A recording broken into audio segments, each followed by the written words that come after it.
Well, welcome everybody. I'm Philip Littlefield, co-chair with Walter Cutts. Thanks for coming to this. I hope that you find this helpful.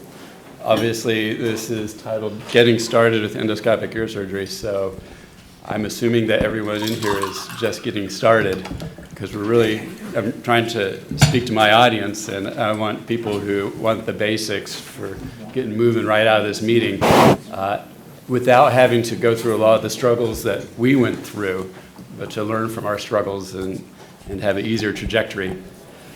We have a good panel today that has a lot of experience, and one thing that you'll find is that there's a lot of different ways to do things correctly, and there's a lot of ways to do things wrong too, but I think there's also things that we can agree on that there's no need to try to work around.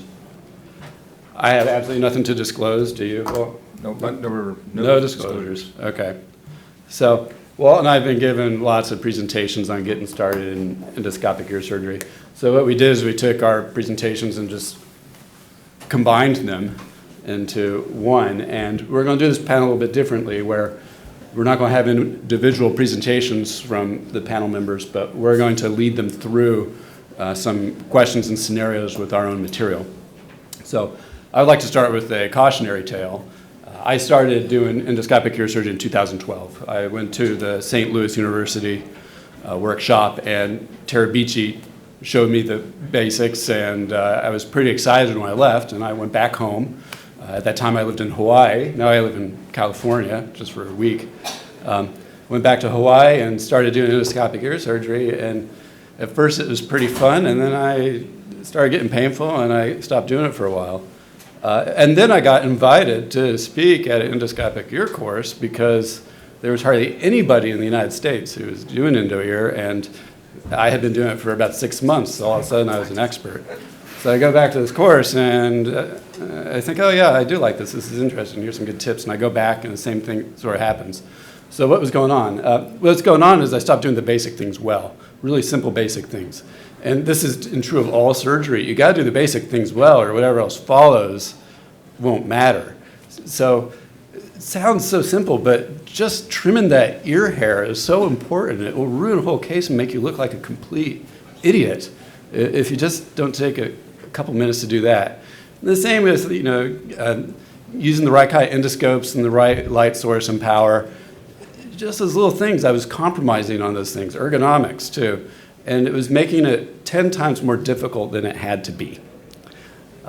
So in this presentation, when I think something's just obvious and basic, I'll say as such. But then when things are more difficult and controversial, that's where we really want the input from our panel members. Anything to say before I introduce? No. Okay. All right. Hi. Sorry. So Wai Chang is here from Hong Kong. Ivan Akio from Ireland. In-Suk Moon just got in from Korea. Did you just get in today? Or were you in yesterday? Yesterday, okay. I've been following everybody's travels across the world. With 3 panels I'm on, it's getting a little hard for me to keep track of everything. I'm starting to be continuously in a state of bewilderment from it all. Then we have Richard Saltzman and Carissa Whitman. Welcome. I've worked with Walt a lot and done a lot of courses with Walt, but you're all new to me. So I'm looking forward to the fresh perspective.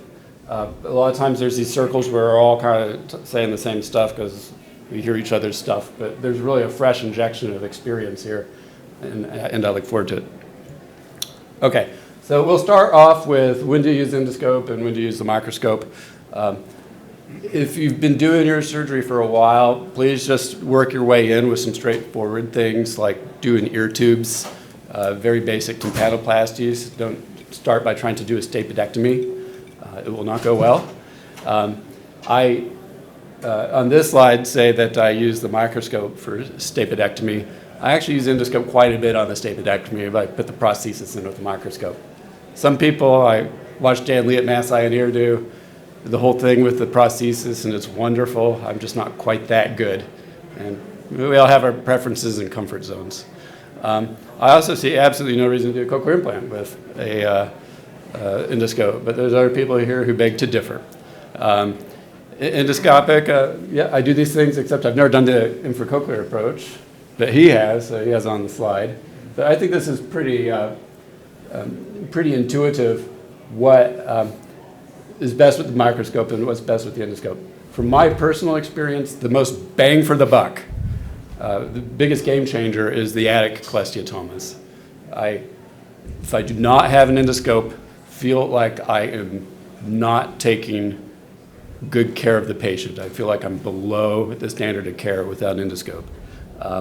But with a lot of other things, I think the endoscope is just a tool that supplements the microscope, and there's no need to have a very strong opinion about it. Does anybody in this panel have any differences of opinions about the basic breakdown of what's good for the endoscope and what's good with the microscope? I don't have any differences, but I think one of the fundamental things of ear surgery that hasn't been mentioned much this morning is the diameter of the ear canal. The diameter of the ear canal will define a lot of what we can do. I'm still getting a scope in there in the first place, whether it's if you have a 2-year-old with a large canal or a 22-year-old with a small canal. That's ultimately what will decide what you can do. Sure. And if you don't have 3 millimeter endoscopes, pediatric is extremely difficult.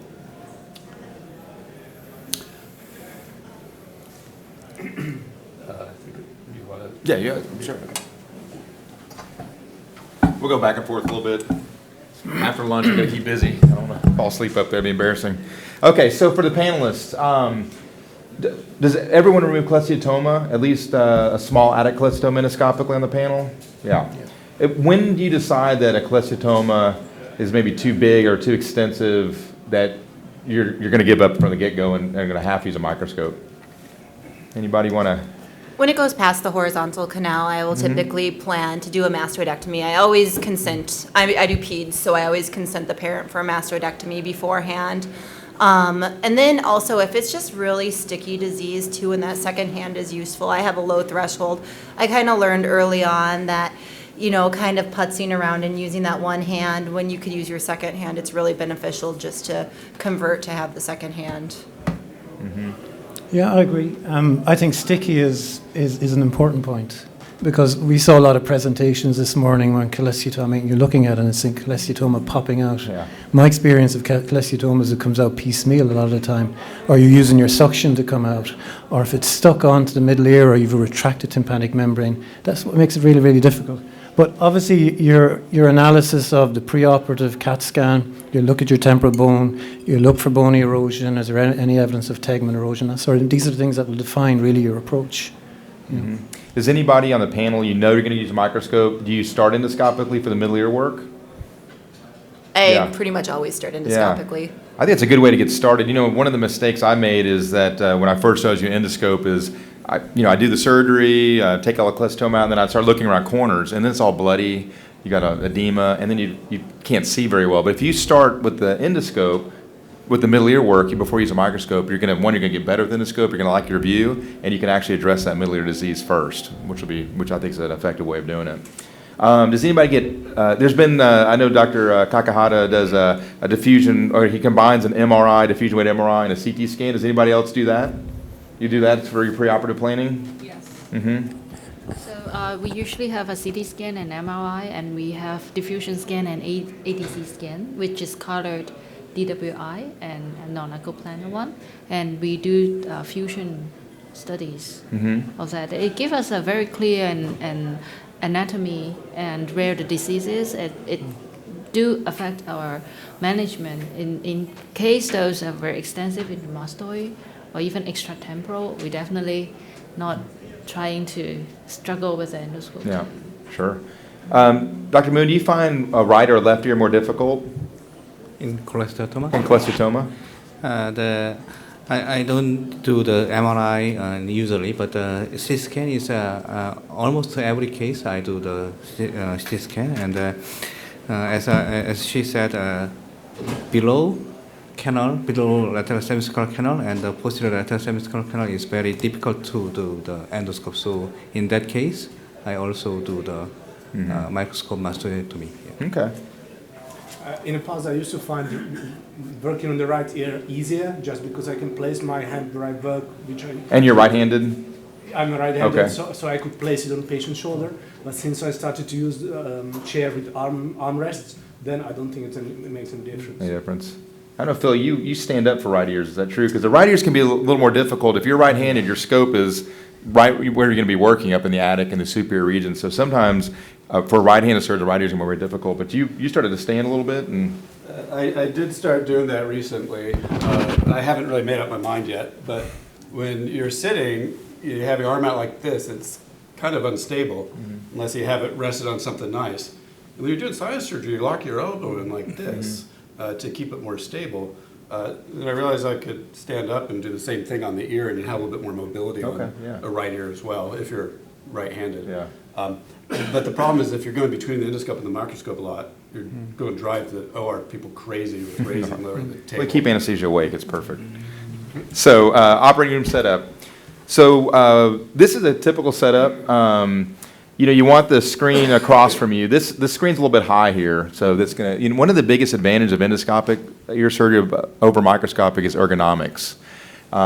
Very prominent otologist in the U.S. has had cervical spine surgery, and as if we use microscope as we get older, a lot of us are going to develop cervical spine problems. So with an endoscope, you're free, your neck's in a more neutral position. So that screen probably should be lower, directly in front of you. Take the time to set up it correctly. Notice that the microscope's draped over here, so you're ready to go. You're going to use that scope if you need it. And when I first started, I always had the microscope draped. So if I thought it was time to get the microscope and stop the endoscopic, I would not have to delay. Any other thoughts about operating room setup? Yeah, I think it's fundamental. One thing that the endoscope will force you to do, if your ergonomics are correct, it'll make you straighten your back and straighten your neck. I mean, I think like a lot of ENT surgeons, I've had an awful lot of trouble with my neck and continue to do so. But the endoscope really straightens you out. And I don't think there's any particular prescribed way of setting up you set up your operating room according to what suits you. But certainly the height of your monitor is really, really important at your eye level. Yeah. There is a British study that shows that otolaryngologists have more neck pain than any other type of physician. And it's microscopes and headlights. Yeah. So I would find opportunities to cheat that and get more comfortable. And I think the arm position are important too. So do you get an arm support? So if you working, for me, like working on the patient's left ear, then I can rest on his chest. But if like on the right ear, so you don't have a support on the hand, so you have to get a support really well. Yeah, this is a chair we use, but I would definitely get a chair with an armrest, or there's separate things you can do for an armrest for the opposite ear, and kind of what we do with the microscope, I think, as well. But I think in endoscopic, it's probably even more important. Just a small short comment. Before I got the chair with armrests, I just asked the nurses just to roll a drape, which I used which was positioned next to the patient head, and I could just position my left hand when we're talking about the right ear on it, and it just gave me additional support. Perfect. Yeah, nice. Okay, good. Yeah. And I actually take one of the armrests off, so the arm that's at the top of the head, I use an armrest, and then the side, the chest, shoulder, I don't have an armrest at all because you'll jam that into the table. And adjust it when, before you're prepped and draped, get that thing at the right level and hold an instrument or something and make sure you're comfortable before everything's all draped, because it's kind of hard to adjust it once the drapes are on that. Blood pressure cuff. I don't know how many times I've draped and found a blood pressure cuff on the same side that I'm operating. Oh. And and your arm is going up and down. So watch out for that. Torture. Okay, so for the panelists, what perioperative steps? Because one of the challenges one-handed surgery is going to be hemostasis. So we're going to talk about hemostasis for a bit. What perioperative steps do you take to optimize hemostasis? Does everybody use TIVA, or that's total intravenous anesthesia? I don't either. I haven't seen a big difference with that, but there are proponents of TIVA, just thinking that's going to decrease bleeding. But it seems like no one particularly worries about that. Talk to anesthesiologists about specific anesthetics. I think elevating the head is important. Anything you can do to kind of decrease bleeding. And does everybody inject with the endoscope, or do you inject early with a microscope? I do both. Both, yeah. Yeah, well, these days, as I'm using the endoscope more and more, I'll try and inject at the end. I think it's a good skill. inject with the Right. endoscope. It's a little harder at first, I think, injecting the endoscope. But when you first start off, I just inject the microscope. It's easier to do. You get a very good injection because what you don't want to do your first few cases have a lot of bleeding, and you're like, this is nonsense, and get away from it. So you definitely want to have good injections. For the injection, I actually inject before prepping, just without even the microscope. I inject the lateral canal, and then I prep just to allow a little bit of time for vasoconstriction. Yeah. And then once I get the endoscope in, I'll inject more at that bony cartilaginous junction or just lateral to that. I actually changed the needle when I changed from microscopic to endoscopic. So for microscopic, we use a longer needle usually than two needles. But with endoscope, the working distance is shorter. So I usually use like an insulin syringe, which is a shorter needle that makes the manipulation Okay. easier. That's good. Yeah. Okay. What are you guys injecting? Are you injecting Lido with epi or just epi? I use 1 in 1,000 epi. One in 100,000 1 in 1,000. injecting. Yeah. 1 to 1,000. And how? He's not the first person to say that, though. No, I've I heard mean, that. no, that's what I use. Yeah, I mean, I'll sometimes use 1 in 80,000, but I'll certainly put 1 in 1,000 on my pates. On your patties, but Yeah. you inject that? Oh, no, 1 in 80,000. Yes. Yeah. Don't inject one of Yeah. Sorry. Oh, yeah. No, I'll inject. Because we've all probably had horror stories of that. I had a horror story. Fortunately, the patient did okay, but yeah. So, okay, 1 in 1,000 for topical. For topical, yeah. Perfect. Okay, good. And 1 in 80, and so Yeah. Do you mix yours yourself, your injection, or do you use a pre-mixed? It's premix. Premix, yeah. It's probably a little safer. Some people will want 1 in 50,000. You mix it It's yourself. like a dental syringe what we Yeah. use. Yeah. And we'll talk. I've got a couple more slides about hemostasis as well. We'll go over a couple of other tricks. I think they'll be helpful. Want to switch? Yeah.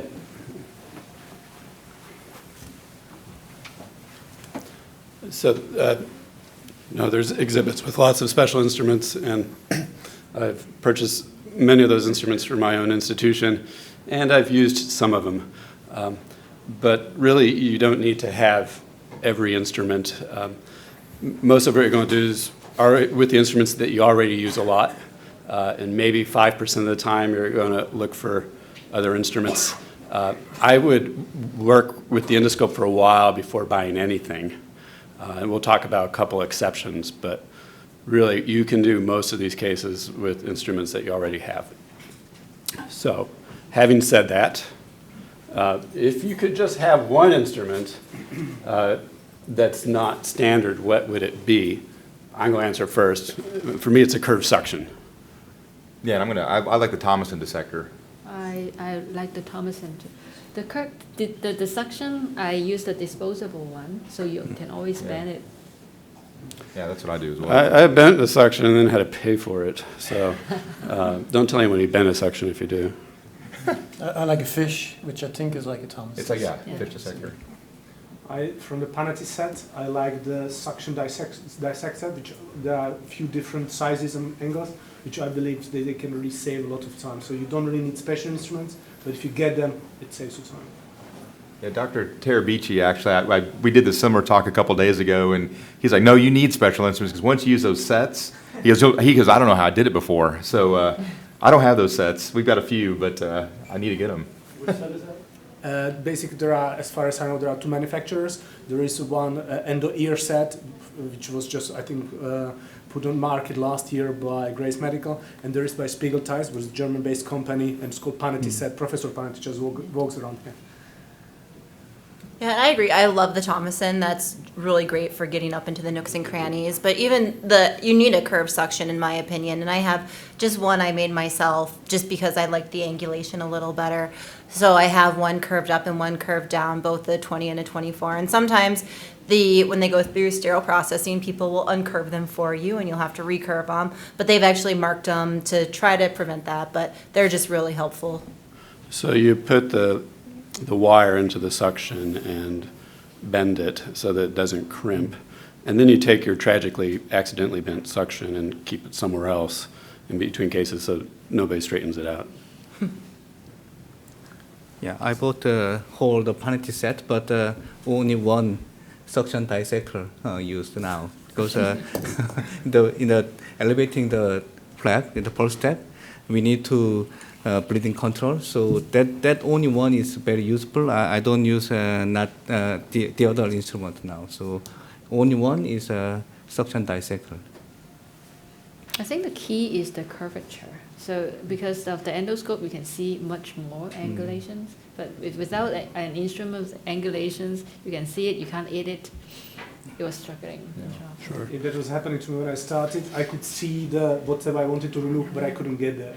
And when I started, before I got the Panati set, I asked the nurses to get out the old suctions. And basically they told me you can do anything you want with them. And I started to curve them during the procedures, and no one uncurved them. And then I had my own set of instruments.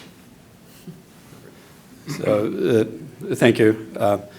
So these are the Thomason dissectors. The top ones there I call a fish dissector from my training. Very helpful. Just a plain old Crabtree is also a great multitasker.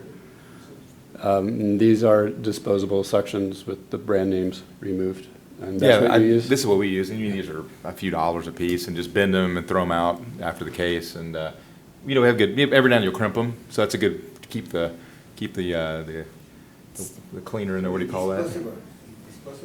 Disposable, yeah. The same thing we use in clinic, and very inexpensive, and we don't have a lot of money in Texas. We just make it work.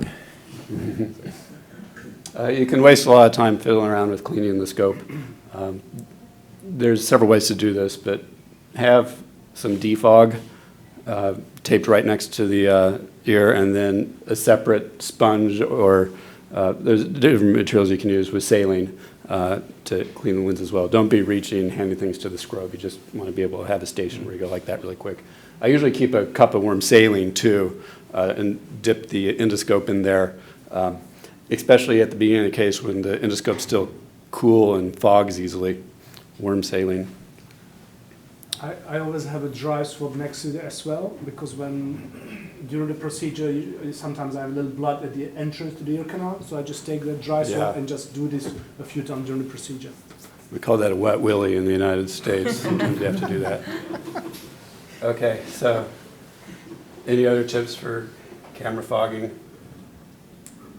Again, just trimming the ear. It's not so much the fogging, but the trimming the ear canals. That's going to really get blood on your scope every time you go in and out. I don't trim hair. Oh, you don't? So what do you do? I don't know. Sometimes when I struggle, I do trim, but usually I don't trim. My patients have very hairy ears. I would not last long. Yeah. But with the fogging, sometimes when I do a few cases in a day, then I may get a freshly sterilized endoscope, so it's really warm, not really hot, but warm. And then scrub nurses just composes the whole set, then it may fog not on the tip side, but it may fog on the other side. So if you're just struggling with the fogging and you can't get away with it, just ask the nurse to remove all the sheets of drapes and everything, and ask her to wipe the other side. Okay. You know, general surgeons and gynecologists have camera warmers or endoscope warmers that they will dip the endoscope in. And I tried one just to see what it was like, and it's neat, but it's really unnecessary because after a few minutes the scope warms up, and I think just the wipes and saline are fine. But I should remind you all that the defog is ototoxic. So I would stop using that once you have a tympanomeatal flap up. But by then the scope's usually warm. And speaking of warm, we all agree that you don't want to have a hot endoscope and cook something. Yeah. How ototoxic is it? Like, what is the real risk? I don't know. I've never heard it. There is a slide that just mentioned that alcohol is more ototoxic than even the aminoglycoside. One of the panelists. Somebody smarter than me. So there is a paper that they compare the alcohol, the ototoxicity, the gentamicin, and then saline, and they show that the alcohol is more toxic than aminoglycoside.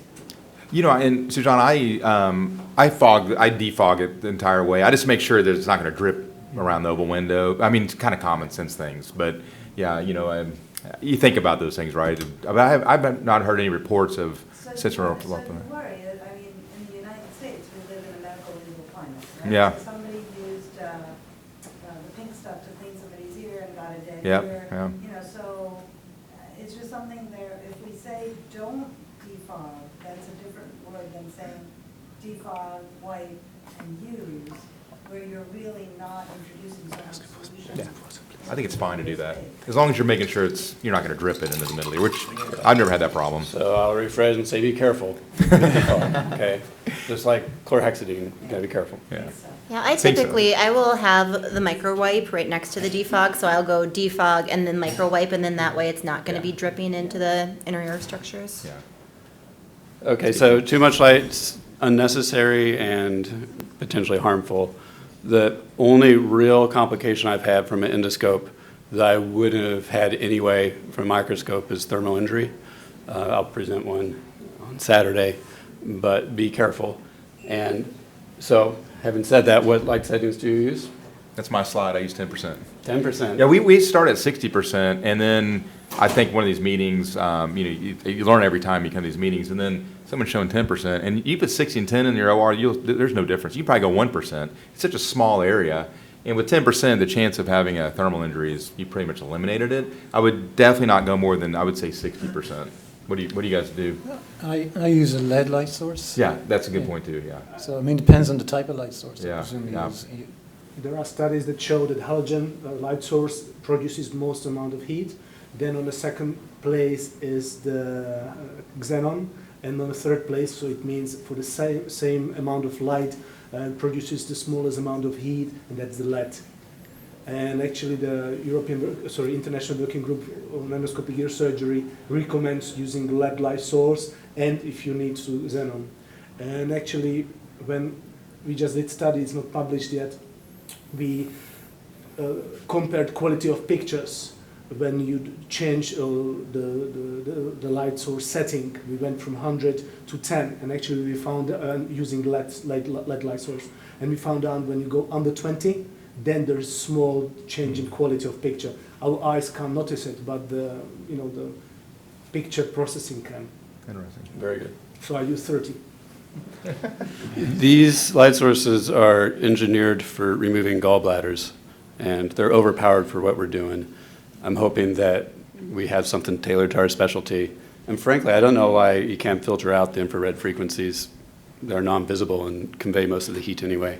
So that might be another future thing. Yeah, we have it as part of our timeout process at the beginning of the procedure. That's a good idea. So we set whatever level you want it at, and it's part, because often if you have someone turning on the light, they turn it on full on, it's 100%. Yeah. So when we do our timeout, we say light setting at 60 or 50 or whatever. But just feel the tip and see how warm it is. Yeah, I work at a county hospital that's more resident driven. I walk in the room and I sat down to look at something. I noticed the scope was pretty hot, and they had 100%. So now we put a little sign. I like to do it as part of the timeout. We put a little sign on the light sources, say for endoscopic 10%, because you have new techs and trainees. So the biggest things things that can cause a negative outcome. One of them would be too hot of a heat source, or whatever it takes, just to remember to keep it a low setting. Actually, you'll be surprised what is the temperature when you take the light source and you remove the cable. You put a finger in there, it could be 250 degrees Celsius, I don't know in Fahrenheit. When you take the light source at the very end, there could be as high as 104 degrees Celsius, that's our measurement. And at the tip of the endoscope, we were able to produce as high as 50 degrees Celsius, what is too dangerous. So for the sake of time, I'll tell you, irrigate a lot, take the endoscope out every 30, 45 seconds or something like that, just to allow for some thermal relaxation so things don't overheat. You can get really focused on something, and then next thing you know, the choroid tympani's shriveled up, and it's not going to work anymore. I disagree. Go on. So The suction helps, I know. But Suction. Okay, so we did a study when we looked what different measures, what effect they have on the temperature changes. The problem is that the most heat gets accumulated in the bone of the temporal bone. So with the study which we did was that I elevated tympanomeatal flap, placed a thermocouple probe on the promontory, and basically I did a normal surgery. Okay, and we measured what happens in the middle ear. And we found out that when you suction, the temperature goes down by 1.5, maybe 2 degrees Celsius. But the problem is that as soon as you reinsert the endoscope, it comes back in 30 seconds. So So it means it doesn't make much sense. Okay, so wiping, that's one of the EWGES recommendations. Wiping, in my opinion, has no effect on keeping the temperature low. Suctioning slightly, and what really makes sense is to keep the light source setting low. And sorry, and one more point, I'm sorry for talking for so long. And during this measurement, we found out when I'm not thinking about that I have to remove the endoscope from the middle ear every 30 seconds, as you said. So on average, my endoscope stays in for 2 minutes. I will be presenting a complication where I have video. I was in for 2 minutes and caused unilateral vestibular loss that I think was from the heat. So I continue to wring it out every now and then and irrigate. But I think that it is important to take our inclinations and hunches and take science to verify what's true and what's not. So that's very interesting, and I want to see that. I will present it just after this point. All right. Awesome. You'll hear this a lot, but don't try to use the short endoscopes. They just collide with the instruments. So use 14 centimeters. I think that's most ideal. I've been using the 18 centimeter for the last 6 months because we broke our 14 centimeters, and they're harder to use but workable. But 14 seems to be the best for typical hand. And I would, if you let the sinus people use your endoscopes, they're rough with them. They get scratched a lot more. So I try to get endoscopes that you can keep separate from sinus sets so that the images are clearer when you use them.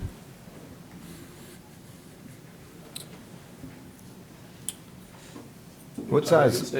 Yeah, sure. What size endoscopes does everybody use? 14, 3 millimeter, 2.7 millimeter? Yeah, there have been times when I've only had one set and then something like a lens was cracked or something and I've used the 2.7. And those actually, in pediatric ears at least, you'll see that little halo on, especially if the resident's doing it and you're like, oh, that's damaging the scope. So those they're longer, they can bend easier. There's a huge difference just using the 3 millimeter compared to a 2.7. I only have access. I use the same scopes we use in FES, which are 4 millimeter. 4 millimeter, okay. Yeah, I don't have access. You get a great picture. Find, on occasion, when I've had to use pediatric scope or 2.7, if they're too bendy. Mm-hmm. Yeah, there's a problem with them. Yeah, one of the point, I mean, your surgical center or hospital's probably going to have these scopes if they're doing sinus surgery. So again, you don't really need buy a lot of special equipment. So hemostasis, this is the challenge, right? So you're one-handed. So you'll see, and one thing when you're here, especially your kind of first time you're seeing endoscopic, watch a lot of the videos of the experts and really just pay attention on the injection. So I think careful canal injections. I like to use beaver blades a lot. I was thinking these were going to be very expensive, but these are $10 to $15 a piece. They're very inexpensive. And so this is one I like. It's a 7200 beaver blade. It's like a very, very sharp round knife. It's disposable. It works very well for the canal incisions. This is the real key here. These are 1/4-inch pledgets with the strings cut off. Yes, the scrub techs get really upset at first, but we're not putting this in the brain. So just cut the strings off, and then you soak these in the 1 to 1000 epi. As we talked about, you just got to make sure that you don't have an inexperienced scrub tech that gives you that 1 to 1000 epi for an injection. So what we do at our place is once we have done all the injections, we get rid of all the syringes, then we put on the 1 to 1000 epinephrine. Any other tricks for making sure there's not a OR disaster? Probably what's even more important when you're starting off. I mean, one of the mistakes we all make when you're starting off is we traumatize the ear canal with the actual scope. And there's nothing to make your heart sink more than you bang the ear canal, and next thing you see this swelling, this hematoma, and then you're trying to decide, well, do I burst it or do I work around it? But I think trauma and avoiding using, the advantage of using the endoscope is you can see so well and you can see beyond bony overhangs. But there can be a tendency then to use your bony overhang as a fulcrum almost, and that will cause trauma to the skin, and that will make your life difficult, certainly when you're starting off. It's really easy to lose these pledgets without the strings, so you need to have a formal count just like you would with any other sponge. Any other thoughts? I like to create very long tympanomeatal flap, because when you place the endoscope in,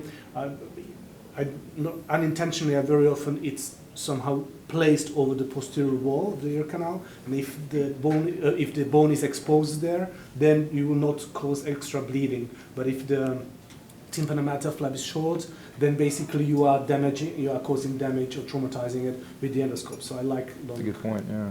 So you can also take very small bipolar and put them at a very low setting, and you could stop bleeding around the lateral portion of your skin flap. That's very helpful.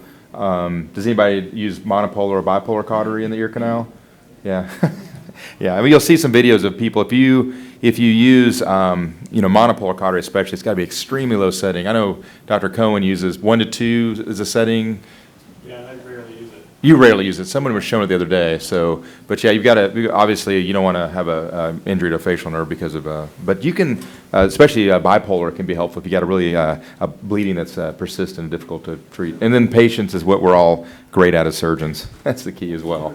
The Vesalius is different. Vesalius is a low temperature. Is that that's what Livio and Daniele? I don't think they're available in the United States, but what is it, Varius? They call it molecular resonance, and it's a low setting temperature. And this is the ones they are using, and they love it. It's bipolar and monopolar. Yeah, they'll use it even in the middle ear space, which when you first see it, it's petrifying. But yeah, so if you watch Dr. Marchioni or Dr. Livio Persuti, will use that. So, so interoperability, I think we talked about that. Just don't trim the hairs. I don't know how you do that. There must not be. And is there no hair in the ear canals in Poland? Or is no, I don't know. Like sometimes in 1 in 10 cases I have to. It's amazing. Yeah. I mean, I do think it's like Dr. Littlefield. That's such an important thing because every time you pass that scope, that hair has a little bit of thing that just drives you crazy. So interesting. Do people use iris scissors, or I've used the bayoneted scissors sometimes. I use an iris scissors. Yeah. Depends what you're doing. So, I mean, I agree. Occasionally, I don't cut. Yeah. If I'm doing something quick, I'll just pull. You can manipulate the ear sometimes if the ear, if the hairs are small and just move beyond them. But I think if you're doing anything substantial, I use an iris scissors and I always cut the hairs out. Yeah. Nasal hair trim. Laser hair. Nasal. Yeah. Nurses won't let us. That's the problem, and you can't bring in your own things. Yeah, I use a Westcott. Yeah, Westcott scissor. Yeah, something a little finer. Curvature. Yeah. Have you tried nares, for hair removal? We probably couldn't use in the OR, but that's a good idea. You can. I use it on mice. Yeah. Instead of clippers. You apply it for 1 minute, you rub it off, and all hair. Yeah, and it's not real. It's a cream. It's a cream, so you don't worry about getting in the middle ear space because that would be. You apply with the. remove it and then you prep. It's probably ototoxic. Yeah, I'm sure it is. There's hair cells, right? So. Okay, that's a bad joke. Anyway, part of the challenge will be getting that in the operating room, at least in the United States. So somebody needs to develop that, put about $1,000 on it, and you can retire. So that's what's going to happen. So we talked a little about injecting. I don't think we need to talk about that as much.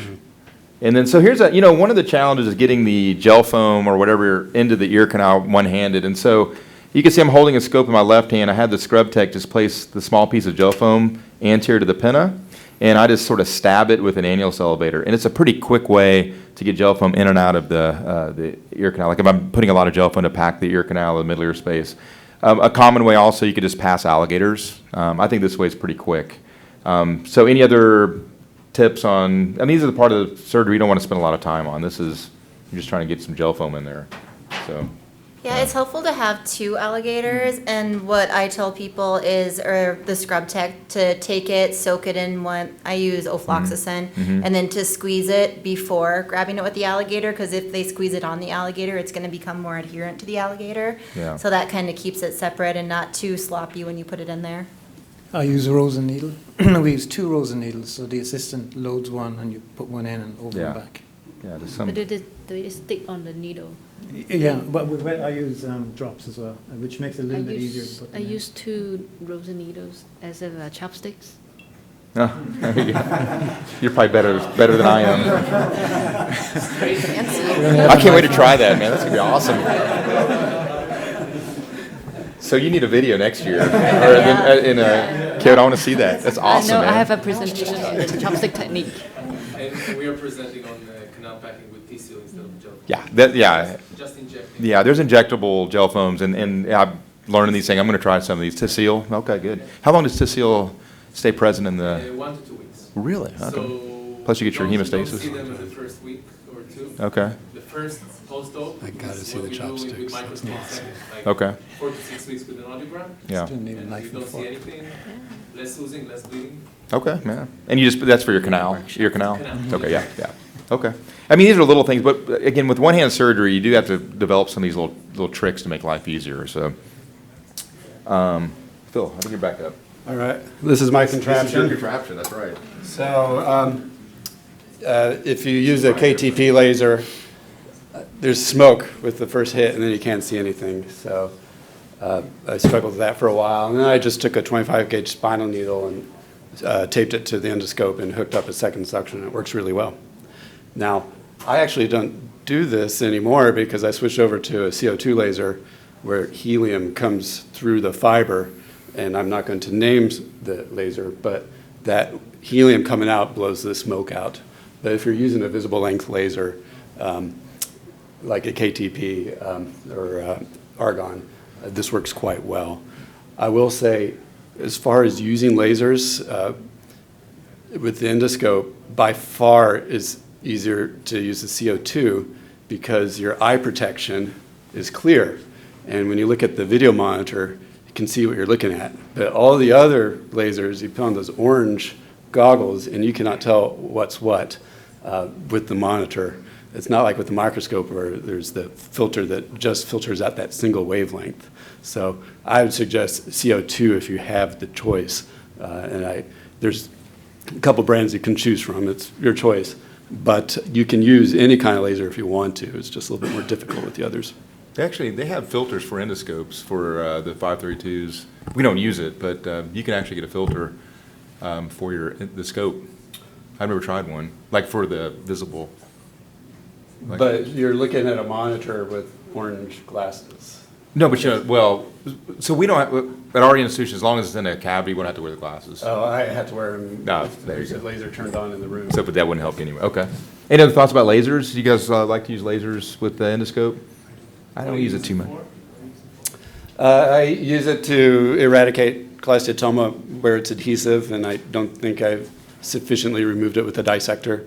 I often will shoot it into the sinus tympani after I clear it out as well as I can with a dissector. I use it for stapes. KTP for stapes? I use CO2. I've used them all, KTP but I use CO2. KTP was shown to have higher rate of inner ear damage, and I like the idea of laser that's absorbed by water, such as pheromones. Okay, so yeah, these are my little videos here. So I'm going to just go over some of the simple, like the initial steps, and just I wanted the panelists to criticize my video or tell me how you do it differently. I'm okay with that. So this is going to be your typical perforation. May not be the best one to start with. These anterior perforations can be a little more difficult. It's a left ear. So this is going to be making just the flap incisions. Looks like there was some scope trauma. Speaking of scope trauma on this one.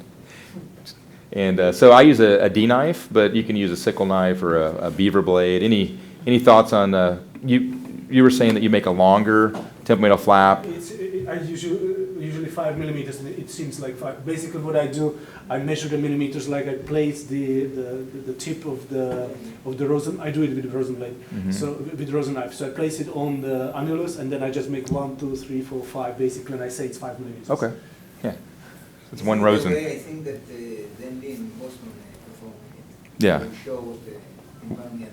With doing that, yeah, with just those incisions. Measure around Okay, with measuring it with the round knife, yeah. We've all made a flap that's too short because of the zoom on the endoscope, correct? Yeah, you get It kind took of me a few wide tries. view. Yeah,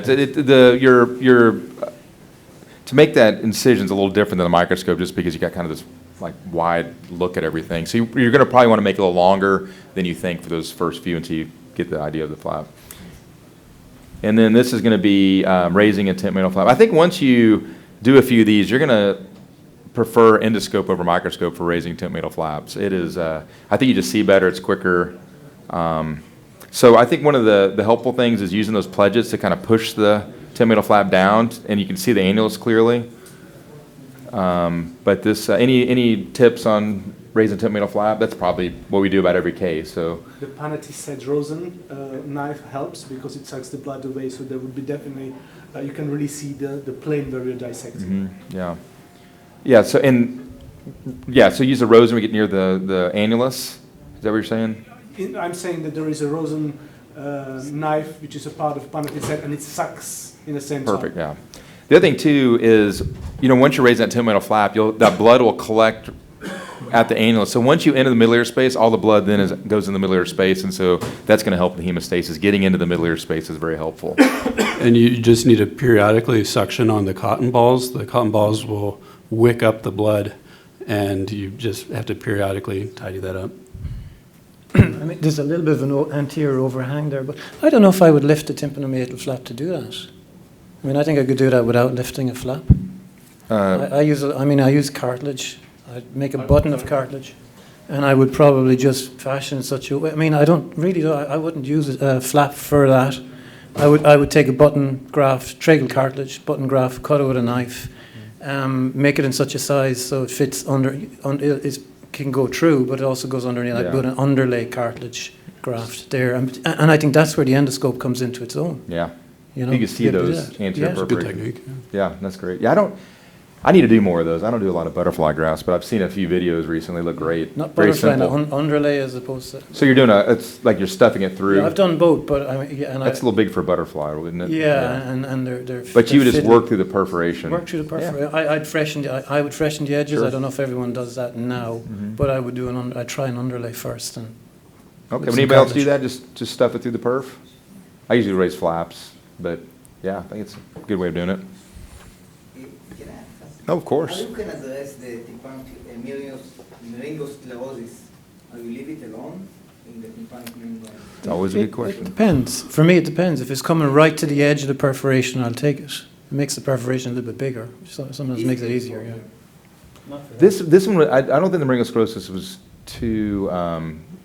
There was just that little bit here, but I think around there's a little bit. But see, you have some normal drum, and then the meringosclerosis here. So I think this one I didn't feel like I had to take it. You're going to freshen the edges, though. Yeah, I had to freshen. Yeah, but So then you're going to be up to it, right? well, just barely freshen the edges, just enough to get that epithelium growing. Do you underscore the edges? Did you ever go underneath and actually score under? Well, I always inspect for secondary acquired cholesteatoma, right? You may have skin migrating, so I always at least look underneath. But I just take I was going to ask this, so how do you guys rim a perf? I take a 5910 beaver blade or a rosin needle, poke it, and pretty simple. Anybody do anything different? Scrape it with a crabtree. Underneath? Underneath. Do you remove any of the normal drum? You just scrape it, and that's enough. Some of our are done Yeah. with a rosin and some no, just scraping. And then with a crabtree, if you have some folded skin, It's going to come up, yeah. Yeah, interesting. Sometimes I think you just irritate that edge is probably enough to incite that epithelium to grow over your graft. But let's see here. So then placing the graft. This can be challenging. Again, one-handed. Any techniques for placing the graft and looking slick at it? When I started, I found it easier to use hard grafts, cartilage. Nowadays, I don't find a difference. So I very often just take a tracheal perichondrium and I use this if the perforation is not too big. But this island flap, which has the perichondrium, which is larger than, it's just ideal, and I think it just works very well. So one thing you'll see, those alligators are serrated. It's nice if you get some smooth alligators so it doesn't grab the graft, because what happens, that graft really sticks to your instrument. So what I do is I'll put the scope and kind of hold the graft down, then release the alligator, and then take a rosin needle or annulus elevator and then put the graft where I want it. So two other things, watching some of these very, very experienced surgeons operate. So the other way to address hemostasis, especially for dissecting cholesteatoma, is do a lot of your dissections. Well, either have a dissection set with suction, but if you don't have that, do most of your dissection with a suction. Many times a cholesteatoma will peel away with just your suction, and then you're controlling hemostasis and removing the disease. And I noticed that, especially watching Marchioni and Persetti operate, by doing that, they were able to remove the disease and really control the bleeding quite well. Any other tips on cholesteatoma dissection and hemostasis? You got the set, so that's That's helpful. Yeah. So I think things like that, and if it starts bleeding a lot, just put your epinephrine in there for 1 minute. It's gonna dry up in a minute or less. Okay. Or even just inject water and wait 1 minute? Yeah. Do anything, right? Yeah. Then you look at the blood pressure and the pulse rate. The what? I'm sorry. The blood pressure and pulse rate. Yeah, okay, yeah, good Usually point. The anesthetist got sleepy. Yeah. The blood pressure should have. You can tell from the endoscope. Well, one interesting thing when you start endoscopic ear surgery is that your anesthesiologists, now they can see, they actually get pretty interested. They're kind of watching, like, this is kind of neat. I can actually see what's going on. So sometimes you get the anesthesiologist more engaged. No one's an anesthesiologist here, right? Yeah, I think I don't know I'll go that far. But the question? Do you feel that there's a difference between using warm and cold air again for hemostasis? I don't know. It seems like mine's.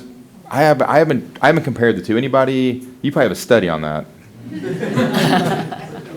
Old and cold irrigation. Yeah. Is there any difference in warm and cold irrigation? I'm not sure what I get from the scrub nose I use. I'm not really sure what the That's difference me. is. Yeah. Anybody? Yeah. Room temperature. Warm, yeah. You went on too cold. Yeah.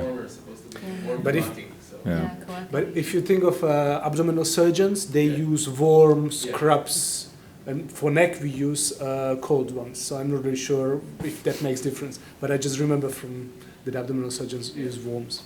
I think one of the comments from the professor from Tokyo, I forgot his name. Seiji Kakiata? Yeah. So he using the purpose as warm. He has a metal tube in warm water, and just keeping the water in aim to anti-fog. It's a scope holder. Yeah. I noticed I went to his OR a few weeks ago, and he has a. Yeah, so that's something I haven't looked into, but yeah, that's going back to keeping the scope from fog. You can get a scope holder that keeps the water warm. Yeah. So talk about graft material. We like perichondrium. Who uses cartilage more than half the time? I use all the cartilage. time. I use it all the time. Yeah. Yeah. Cartilage. Sometimes. Yeah, I see a lot of kids with, cleft palate and all of that, bilateral perfs, large perfs, anterior perfs, I'll do cartilage. If it's a small central perforation, then I'll just use, depending on if I need to make another incision. I have even used biodesign if I don't have to make another incision. But whenever I do, I'll use like tracheal perichondrium or just the cartilage. The cartilage is really slippery to manipulate with one instrument, so it doesn't hurt to put a little nicks or crosscuts in it so that there's something to grab with rosin. Okay. Dr. Moon, what do you like cartilage? I use usually the button graft, especially the anterior small medium population. It's very easy to handle, especially I keep the both perichondrium both sides. It's not so slippery, and in bigger size, use only perichondrium using the underlay graft. But small anterior especially, keep the both side perichondrium is very essential and very easy to handle. Does anybody do lateral grafts endoscopically?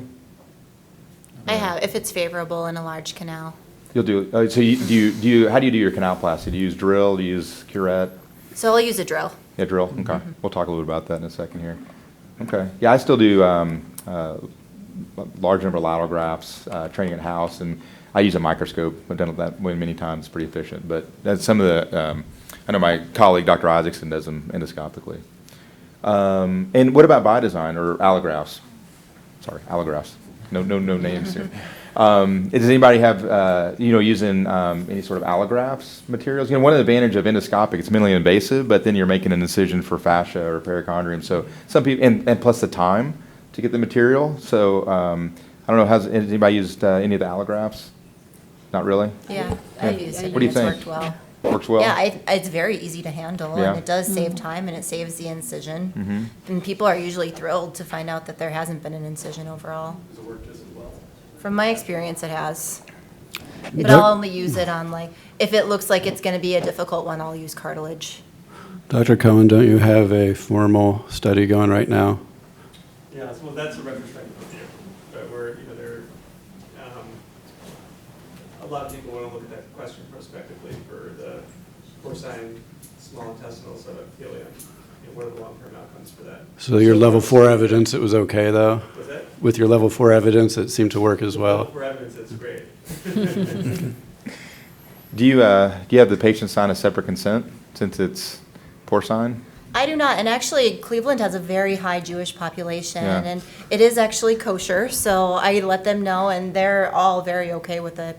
Some people have talked to their rabbis about it, but I don't Yeah. have them sign a separate consent. It's an interesting thing there because you never know. It's acellular, so supposedly it's okay, but everybody has their own religious beliefs. So From Israel's standpoint, it's not allowed from this point, because there are also a Muslim who is problem with the so in Israel, they don't.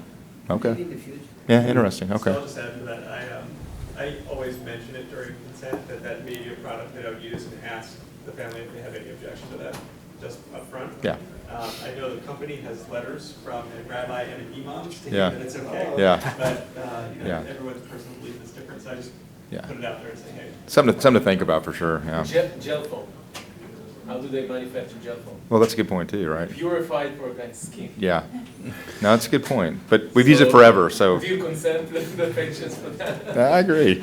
I have had a patient in the post-op visit that came back and oinked to me. He's like, "I'm now part pig." It was kind of cute.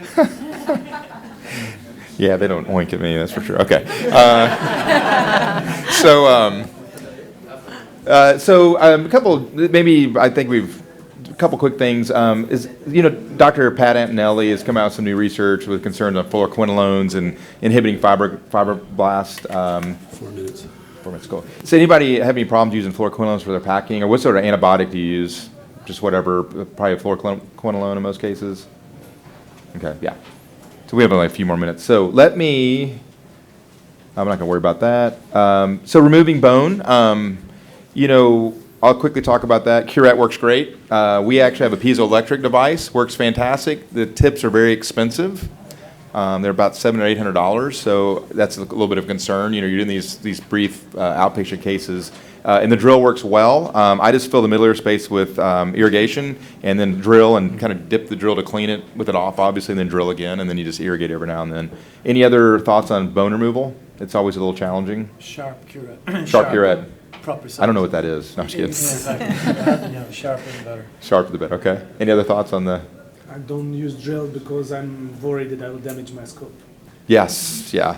Don't let your first year resident use a drill with your scope. Good point. But small shielded micro drill is very useful for that. Oh, that's a good point. Yeah, okay, okay. What kind of drill?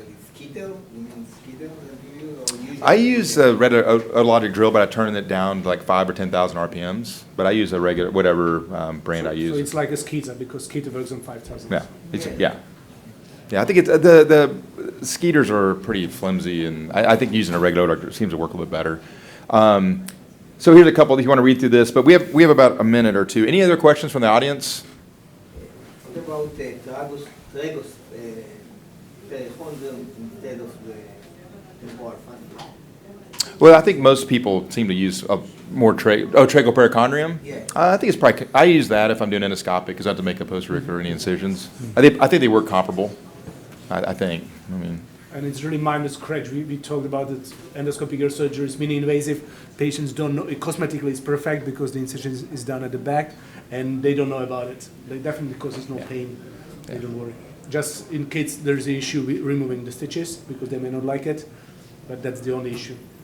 When I'm doing a tragus, I've started using a punch biopsy, like a skin biopsy. Mm-hmm. So it leaves your, so you're actually leaving the tragus pretty much intact. Yeah. So I use about 5 millimeter skin punch, take that out and use that, and it gives you a lovely button cartilage. And then I use an absorbable suture to close it. Yes. Quick question about that. Has anybody had patients complain they can't use their earbuds Yes. after tracheal? Yeah, I've had it a couple times. Yeah.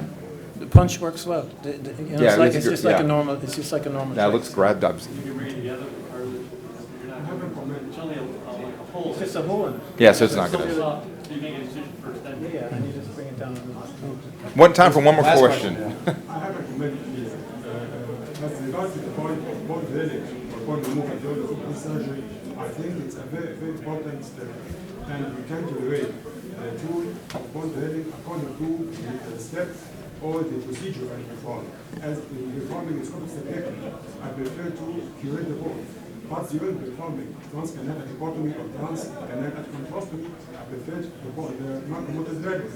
But when I remove the bone just near the soft tissue structures, especially the nerve, especially nerve or as in transcanal transplantorial, I prefer the piezo. Yeah, because it's going to be safe on the soft tissue. One thing, if you use a piezoelectric device or sonopet or any of these devices, make sure you're not touching your ossicular chain or your promontory. And the piezo has a great advantage of the curve. Meaning that I can remove the bone underneath the facial nerve safely. Nice. Especially at the area of the side, the tympanic segment and phalangeal. Awesome. Well, good. Thank you, everybody. I really Thanks, appreciate it. very Thank you so much.